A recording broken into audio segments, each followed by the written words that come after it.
Hello बच्चों, welcome back to our channel. आप सभी को स्पोकन हिंदी क्लास में स्वागत है। आज मैं आपको टेंस के बारे में एक्सप्लेन करूंगी। ओके ना, रेडी है? Let's start the class.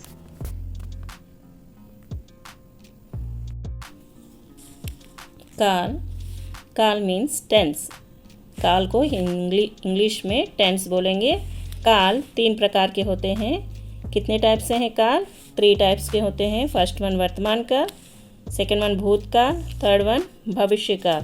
वर्तमान काल को प्रेजेंट टेंस कहते हैं। वर्तमान काल మీన్స్ ప్రెజెంట్ మనం చేసే పని, ఇప్పుడు చేస్తున్న పని వర్తమాన్ కాల్ అంటారు. ఇప్పుడు मैं आपको पढ़ा रही हूँ, నేను ఇప్పుడు మీకు చదివిస్తున్నాను. వర్తమాన్ కాల్ ఇప్పుడు ప్రెజెంట్ జరుగుతుందా? आप पढ़ रहे हैं, మీరు చదువుతున్నారు కదా, ప్రెజెంట్ జరుగుతుందా? आप सुन रहे हैं, మీరు వింటున్నారు, మీరు నా క్లాస్ వింటున్నారు. సో ఇది ప్రెజెంట్ టెన్సేనా, ప్రెజెంట్లో జరుగుతుంది కదా, దాన్ని ప్రెజెంట్ టెన్స్ అంటారు. భూత్కాల్ మీన్స్ పాస్ట్ టెన్స్, అంటే అయిపోయిన టైం, జరిగిపోయింది. హమ్నే ఆప్కో కల్ పడాయా థా, నేను మీకు నిన్న చదివించాను. అంటే ఎస్టర్డే వచ్చిందా, అయిపోయిందా, జరిగిపోయిందా పని, దాన్ని పాస్ట్ టెన్స్ అంటారు. మే కల్ సినిమా దేఖ్నే గయి థీ, నిన్న నేను మూవీ చూడడానికి వెళ్ళాను. సో అయిపోయింది కదా, ఆ కాలం అయిపోయింది కదా, దాన్ని భూత్కాల్ అంటారు, పాస్ట్ టెన్స్. నెక్స్ట్ వచ్చేది భవిష్యకాల్ మీన్స్ ఫ్యూచర్ టెన్స్. రాబోయే కాలాన్ని భవిష్యకాల్ అంటారు. మే కల్ స్కూల్ జాऊंगी, నేను రేపు స్కూల్కి వెళ్తాను. అంటే ఫ్యూచర్, నెక్స్ట్ వస్తుంది, ఇంకా అవ్వలేదు, ప్రజెంట్ జరగట్లేదు, రేపు జరగబోతుంది. అది నెక్స్ట్ రేపు జరిగేదాన్ని ఫ్యూచర్ టెన్స్ అంటారు. దాన్ని హిందీలో భవిష్యకాల్ అంటారు. సో ఈరోజు నేను మీకు వర్తమాన కాలం నుంచే చెప్తాను. ఈ 3 కాల్స్ గురించి చదివితే మీరు కన్ఫ్యూజ్ అయిపోతారు. సో ఈరోజు మాత్రం ఓన్లీ వర్తమాన కాల్ గురించే చెప్తాను. ప్రతి టెన్సెస్కి 4 పార్ట్స్లో డివైడ్ చేశారు. ఫస్ట్ వర్తమాన కాల్ తీసుకుందాం. వర్తమాన కాల్ని 4 పార్ట్స్లో డివైడ్ చేశారు. అలాగే భూతకాలను కూడా 4 పార్ట్స్లో డివైడ్ చేస్తారు. భవిష్యకాలను కూడా 4 పార్ట్స్లో డివైడ్ చేస్తారు. సో ఈరోజు మనం వర్తమాన కాల్ ఒకటే కదా చదువుతాం. సో వర్తమాన కాల్కి 4 పార్ట్స్లో డివైడ్ చేశారు. सामान्य वर्तमान काल को हिंदी में इंग्लिश में बोलेंगे प्रेजेंट इंडेफिनिट. అంటే ఈ పని చేయడానికి టైం లిమిట్ ఉండదు. మే పడతా హూ, నేను చదువుతున్నాను. ఎప్పుడు నుంచి చదువుతున్నానో తెలియదు, ఎప్పటి వరకు చదువుతున్నానో తెలియదు, దీనికి అందుకే ఇండెఫినిట్ అంటారు. సామాన్య వర్తమాన్ కాల్. సెకండ్ వన్ అపూర్ణ వర్తమాన్ కాల్, ప్రెజెంట్ కంటిన్యూస్, అంటే మీరు పని స్టార్ట్ చేయక అది కంటిన్యూగా అవుతుంది.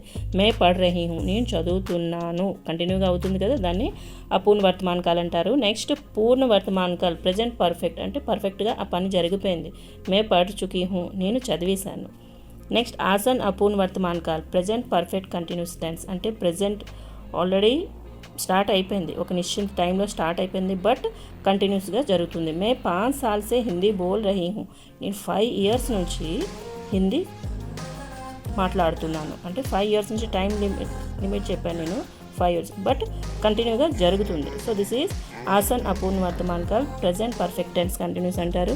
బట్ ఇవి మీరు జస్ట్ ఫార్మాలిటీగా గుర్తుపెట్టుకోండి. 4 పార్ట్స్ ఉంటాయండి. దీన్ని డీప్గా వెళ్ళొద్దు, వెళ్తే మీకు ఇప్పుడు అర్థం అవ్వదు, కొంచెం టైం పడుతుంది మీకు అర్థం అవడానికి. సో నేను మీకు సింపుల్గా వర్తమాన కాల సెంటెన్స్ని ఎలా అర్థం చేసుకోవాలి, ఒక సెంటెన్స్ చూసిన వెంటనే మీకు అర్థమైపోవాలి, ఇది ప్రెజెంట్ టెన్స్లో ఉంది, ఓకే ఈ సెంటెన్సు ఫ్యూచర్లో ఉంది, ఇది పాస్ట్లో ఉందని మీ సెంటెన్స్ చూసిన వెంటనే మీరు ఐడెంటిఫై చేయాలి. మీకు ఎగ్జామ్లో వస్తుంది. మే ఖానా ఖా రహీ హూ, సో ఇది ఏంటి, ఇది ఏ సెంటెన్స్, ఫ్యూచరా, పాస్టా, వర్తమాన, అప్పుడు మీరు వెంటనే చూసిన వెంటనే ఐడెంటిఫై చేసేయాలి, దిస్ ఈజ్ వర్తమాన్ కాల్. ఆ ట్రిక్స్ మీకు చెప్తాను, ఈజీ వేలోనే చెప్తాను, డీప్గా వెళ్ళొద్దు, డీప్గా వెళ్తే మీరు కన్ఫ్యూజ్ అయిపోతారు. సో వర్తమాన్ కాల్ని ఎలా ఐడెంటిఫై చేయాలి అది నేను చెప్తాను. అందుకోండి వర్తమాన్ కాల్ ప్రెజెంట్ టెన్స్ని నేను ఈజీ వేలో 2 tables వేసి చెప్తున్నాను. ఫస్ట్ మీకు ఏకవచన్ పుల్లింగ్, సింగులర్ మస్కులైన్ అంటే ఏం తెలుసా? ఏకవచనం అంటే తెలుసు కదా, సింగులర్ నెంబర్ వచ్చేది. మస్కులైన్ అంటే తెలుసు కదా, బాయ్ వస్తుంది చూడండి, ఇక్కడ బాయ్ ఫోటో ఉందా, ఈజీగా మీరు ఐడెంటిఫై. మస్కులైన్ మీకు ఆల్రెడీ తెలిసే ఉంటుంది. మస్కులైన్ ఫెమినిన్ అంటే singular masculine and singular feminine.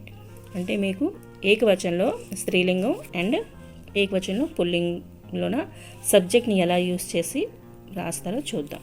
First my పढ़ रहा हूँ, మై అనేది ఐ, సింగులర్ ఫామే కదా ఐ అనేది. నేను చదువుతున్నాను. సో ఇక్కడ ఏమొస్తుంది, రహా హూ, మే పढ़ రహా హూ, నేను చదువుతున్నాను. బట్ తెలుగులో మనం రాసేటప్పుడు నేను చదువుతున్నాను అని రాస్తాం. అక్కడ మీరు నేను అంటే పుల్లింగ్ ఏదో స్త్రీలింగ్ ఏదో తెలీదు. బట్ హిందీలో మాత్రం దీన్ని డిఫరెంట్గా ఐడెంటిఫై చేయాలి. మే పढ़ రహా హూ, ఎక్కడెక్కడ రహా వచ్చింది చూడండి. సో ఇది పుల్లింగ్లో వస్తుంది. హూ అనేది మే వచ్చినప్పుడు ఎప్పుడు కూడా లాస్ట్లో హూ వస్తుంది. మే పढ़ రహా హూ. దిస్ ఈజ్ సింగులర్ ఫామ్లో ఉన్నది మస్కులైన్ జెండర్.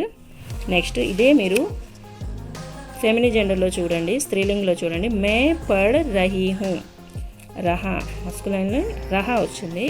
అదే అమ్మాయిలు చెప్పేటప్పుడు మే పढ़ రహీ, రహీ ఇక్కడ చేంజ్ అవుతుందండి, రహీ హూ వస్తుంది. అర్థమైంది కదా. నెక్స్ట్ తుమ్ కహానీ పढ़ రహే హో, తుమ్ అంటే యూ, ఇది కూడా సింగులర్ ఫామే. ఆప్ కహానీ పढ़ రహే హో, నువ్వు యా మీరు కథలు చదువుతున్నారు. ఇక్కడ నువ్వు మీరు కథలు చదువుతున్నారు. ఇక్కడ గర్ల్ బాయ్ ఐడెంటిఫై అవుతుందా, అవ్వట్లేదు. బట్ తెలుగులో మాత్రం నువ్వే అనేస్తారు. బట్ హిందీలో వచ్చేటప్పటికి గర్ల్ బాయ్కి డిఫరెంట్గా రాయాలి. తుమ్ కహానీ పढ़ రహే హో, ఇక్కడ రహే హో వచ్చిందా, బాయ్స్కి యూజ్ అవుతుందండి, బాయ్కి. అదే తుమ్ యార్ ఆప్, చెప్పాను కదా తుమ్మైనా యూజ్ చేయొచ్చు, ఆప్ బట్ ఆపే యూజ్ చేయండి మ్యాక్సిమం. ఆప్ కహానీ పढ़ రహీ హో, ఇక్కడ రహీ వచ్చినప్పుడు ఈ సెంటెన్స్లో మీకు అర్థమైపోతుంది ఇక్కడ అమ్మాయి చదువుతుంది. ఆప్ కహానీ పढ़ రహీ హో, రహీ వచ్చినప్పుడు మీకు అర్థమైపోతుంది ఇక్కడ ఈ సెంటెన్స్ స్త్రీలింగ్లో ఉంది. పढ़ రహే హో అని వచ్చినప్పుడు ఇక్కడ ఇది పుల్లింగ్లో ఉంది. అండ్ చూసారు కదా ఇక్కడ మీరు చూడండి హూ హో, ఇది మీరు కంపల్సరీ గుర్తుపెట్టుకోండి. మై వచ్చినప్పుడు హూ వస్తుంది. తుమ్ ఆర్ ఆప్ ఈ రెండిట్లో ఏమొచ్చినా లాస్ట్లో హో వస్తుంది. హై హూ వచ్చినప్పుడు హో వచ్చినప్పుడు ఈ సెంటెన్స్ వర్తమాన కాలంలో ఉన్నట్టుగా. వర్తమాన కాలంలో మస్కులైన్ ఈ సెంటెన్స్ స్త్రీలింగదా పుల్లింగదా అనేది మీకు ఇక్కడ రహే రహీ ఉంది కదా, దాన్ని బట్టి మీకు అర్థమవుతుంది. ఇక్కడ రహే అంటే గర్ల్స్కి వచ్చేటప్పటికి రహీ అవుతుంది. అలాగే వహ పుస్తక్ పढ़ రహా హే, అతను ఆమె పుస్తకము చదువుతున్నాడు. వహ పుస్తక్ పढ़ రహా హే, పढ़ రహా అనేసి వచ్చేసరికి మీకు అర్థమైపోవాలి ఇది మస్కులైన్లో ఉంది, పుల్లింగ్. ఈ సెంటెన్స్ పుల్లింగ్లో ఉంది. నెక్స్ట్ హై వచ్చింది. మెయిన్లీ అండి హై వస్తే ఇది ప్రెజెంట్ టెన్స్, మీరు బట్టి పట్టించుకోండి. లాస్ట్లో హై వస్తే ప్రెజెంట్ టెన్స్. వహ పుస్తక్ పढ़ రహా హే అంటే అతను పుస్తకం చదువుతున్నాడు, ఇక్కడ మస్కులైన్ జెండర్. అదే ఫెమిని జెండర్కి వచ్చినప్పుడు వహ పుస్తక్ పढ़ రహీ హే, రహీ రహీ వచ్చింది కదండి. రహీ వచ్చినప్పుడు అదేమవుతుంది ఫెమిని జెండర్ అవుతుంది. గర్ల్స్ చదువుతున్నారు కదా, వహ పుస్తక్ పढ़ రహీ హే. ఇంకోసారి ఎక్స్ప్లెయిన్ చేస్తాను వినండి. ఇక్కడ చూడండి, మే పढ़ రహా హూ, మే అంటే నేను చదువుతున్నాను. మీరు బాయ్ అయ్యారనుకోండి మే పढ़ రహా హూ అంటారు. అదే మీరు గర్ల్ అనుకోండి మే పढ़ రహీ హూ. సింపుల్గా అర్థమైంది కదా. బాయ్ అయితే మే పढ़ రహా హూ, మీరు గర్ల్ అయితే మే పढ़ రహీ హూ. I'm reading. హిందీలో ఇంగ్లీష్లో రీడింగే వస్తుంది. బట్ ఇక్కడ వచ్చేసరికి హిందీలో మాత్రం రహా అండ్ రహీలోన మీకు ఈ సెంటెన్స్ ఏ జెండర్ ఫామ్లో ఉందో తెలిసిపోతుంది. నెక్స్ట్ ఆప్ కహానీ పढ़ రహే హో, మీరు కథలు చదువుతున్నారు. ఆప్ కహానీ పढ़ రహీ హో, మీరు కథలు చదువుతున్నారు. బట్ రహీ హో అన్నప్పటికీ మీకు అర్థమైపోతుంది ఇక్కడ ఫెమిని జెండర్ ఉందని. నెక్స్ట్ వహ పుస్తక్ పढ़ రహా హే, అతను పుస్తకాలు చదువుతున్నారు. అండ్ వహ పుస్తక్ పढ़ రహీ, అదే గర్ల్ అయితే పढ़ రహీ హే వస్తుంది. మ్యాక్సిమం ఇగోండి సెంటెన్స్లో హో హై, ఇక్కడ చూడండి హై వచ్చింది, హో వచ్చింది. ఇవి వచ్చినప్పుడు మీకు ఈ సెంటెన్స్ వర్తమాన కాల సెంటెన్స్ అని గుర్తుపెట్టేసుకోండి. మ్యాక్సిమం వర్తమాన కాలకి హూ హై ఇవే వస్తాయి, బట్టి పట్టించుకోండి.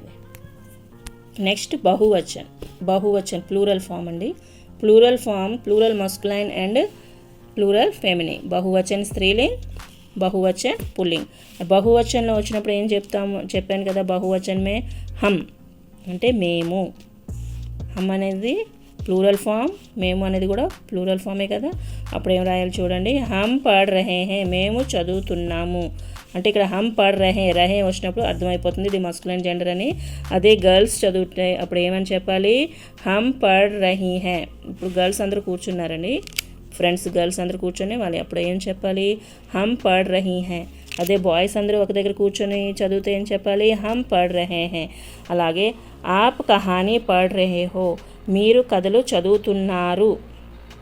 ఓకే, ఆప్ కహానీ పढ़ రహే హో మస్కులైన్ జెండర్. ఇక్కడ ఆప్ కహానీ పढ़ రహీ హో వచ్చినప్పుడు ఇక్కడ గర్ల్స్ వాళ్ళు బుక్స్ చదువుతున్నారు. నెక్స్ట్ వే పుస్తక్ పढ़ రహే హై, వాళ్ళు పుస్తకాలు చదువుతున్నారు. వే అంటే వాళ్ళలో ఇక్కడ ఏమవుతారు, బాయ్స్ చదువుతున్నారు, ఎందుకంటే పढ़ రహే హై అదే. అదే వే పుస్తక్ పढ़ రహీ హై, పढ़ రహీ వచ్చింది కదా, అప్పుడు మీరు అర్థం చేసుకోవాలి అక్కడ గర్ల్స్ చదువుతున్నారు. వే పుస్తక్ పढ़ రహీ హై. ఇప్పుడు చూసారు కదా ఈ సెంటెన్స్లు అన్నిట్లో హై హో ने వచ్చింది కదా. So this is వర్తమాన్ call sentence. मैं सिनेमा देख रहा हूँ, मैं सो रहा हूँ, मैं खाना खा रहा हूँ, लड़कियाँ जा रही हैं, लड़कियाँ बैठी हैं, लड़कियाँ गाना गा रही है, लड़कियाँ नाच रही हैं, लड़के पुस्तक पढ़ रहे हैं. లాస్ట్లో మీకు ఏమొచ్చింది అన్నీ ఇప్పుడు నేను చెప్పిన సెంటెన్స్లు అన్నిట్లో హై హై హై హై వచ్చింది. హై వచ్చింది కదా, హో వచ్చింది కదా. సో పక్కగా మీరు డిసైడ్ అయిపోండి, the sentence is a వర్తమాన్ call sentence. అర్థమైంది కదా. వర్తమాన్ కాల్ సెంటెన్స్ని ఎలా ఐడెంటిఫై చేయాలి, ఏమీ లేదు, లాస్ట్లో వచ్చిందాన్ని హై ఉంటే మీరు ఐడెంటిఫై చేసి వచ్చి ఇది వర్తమాన్ కాల్ సెంటెన్స్ అని. బట్ మీరు ఫ్రేమ్ చేసేటప్పుడు మాత్రం గుర్తుపెట్టుకోండి, మీరు బాయ్స్ అయితే రహే హే వస్తుంది, గర్ల్స్ అయితే రహీ హే వస్తుంది. ఇక్కడ చూడండి ప్రతి దాని దగ్గర రహే హే, రహే హో, రహే హే వచ్చిందా. బట్ ఇక్కడ ఇవి చేంజ్ అయ్యాయి చూసారా. హమ్, వి, ఆప్, యూ మీరు, వే, దే వాళ్ళు, పుస్తక్ పढ़ రహే హై. అది అమ్మాయిలకు వచ్చినప్పుడు ఏమీ లేదు, సేమ్ హమ్. అక్కడ హమ్ ఉంది, పుల్లింగ్లో హమ్ ఉంది, స్త్రీలింగంలో ఉంది. బట్ ఇక్కడ ఉంది కదా క్రియ ఉందా, రహీ రహీ రహీ. దీన్ని బట్టి మీకు అర్థమైపోతుంది ఇది స్త్రీలింగంలో ఉంది అండ్ వర్తమాన్ కాల్ సెంటెన్స్. ఓకేనా. ఐ హోప్ మీకు ఈ వర్తమాన కాలం మీకు బాగా అర్థమై ఉంటుంది.